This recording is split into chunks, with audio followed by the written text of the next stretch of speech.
Do you think of ChatGPT helping you with your homework assignments? Or do you think of customer service assistants for online shopping?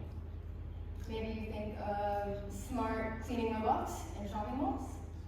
Or you might think of the 2014 Disney movie, How to Build a Better World. But what if I told you that artificial intelligence has the potential to be used for more than just small tasks in our daily lives? I'm talking about AI helping us in war.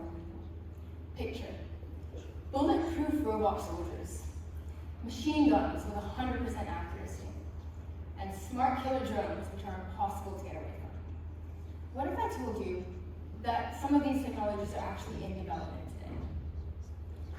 As said by Antony Blinken, the United States Secretary of State, a global technology revolution is now underway. What we once saw with the atomic bomb and nuclear weapons is happening yet again. It is estimated that China spent roughly $30 billion on AI-related development projects to be used in war, while the US has spent around $6 billion on similar research projects. For instance, AI systems are being developed to analyze vast amounts of data, identify threats and targets, and make split-second decisions which are able to surpass human capabilities. If we look at how some of these technologies are being used today, we can look at Ukraine. Ukraine is currently using a decision support system, or TEDxTSIS, to sift through satellite images, allowing the military to better understand what is happening on the battlefield. TEDxTSIS doesn't make its own decisions, though. It only influences the decisions of humans, as said by the name. But TEDxTSIS has the potential of revolutionizing this entire war. It allows for smarter strategy making and more precise combat, which can be used in areas such as civilian harm mitigation. The use of AI in Russia and Ukraine has shown us the advancements of technology in war. If we look at the statistics, Ukraine has spent less than 10% of Russia's military budget, but their use of drones and AI has allowed them to protect civilians and combatants during conflict.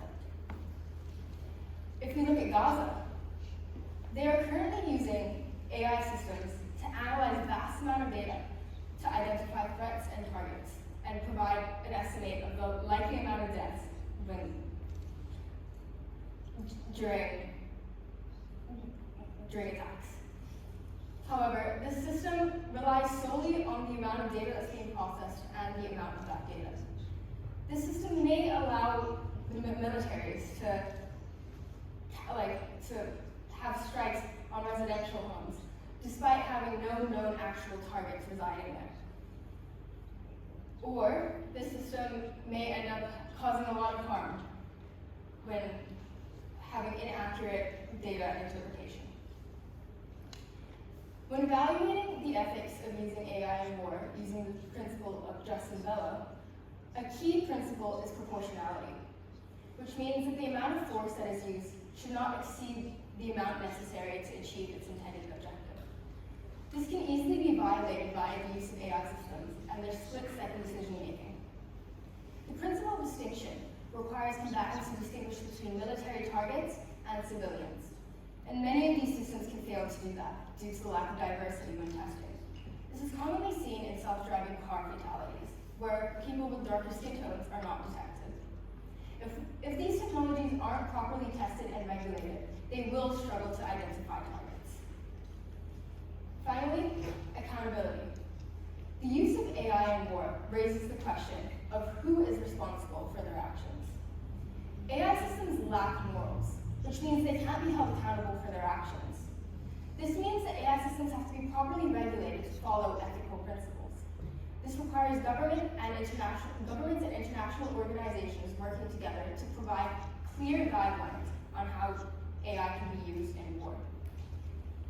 Current legal frameworks like the Geneva Convention provide guidelines on how war can be conducted to prevent any excessive harm to civilians and combatants. For AI, the EU AI Act is a proposed plan on how to protect AI use in the EU, making sure it's safe, transparent, and prevents any harmful outcomes. It uses a risk-based approach from unacceptable risks, such as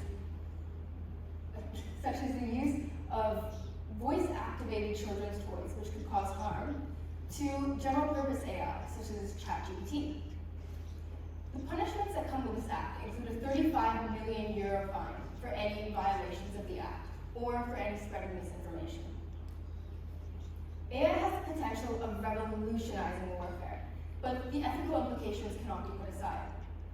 Ukraine and Israel's use of these systems have shown us how to integrate AI into our militaries. But it is essential that we establish clear legal frameworks in order to keep this as safe as possible while allowing for transparency. We still want to foster a sense of research, and we want people to be as flexible and free as possible in this realm of technology. However, we must ensure that it is safe. Hopefully, one day we will get our robot boyfriends. Thank you.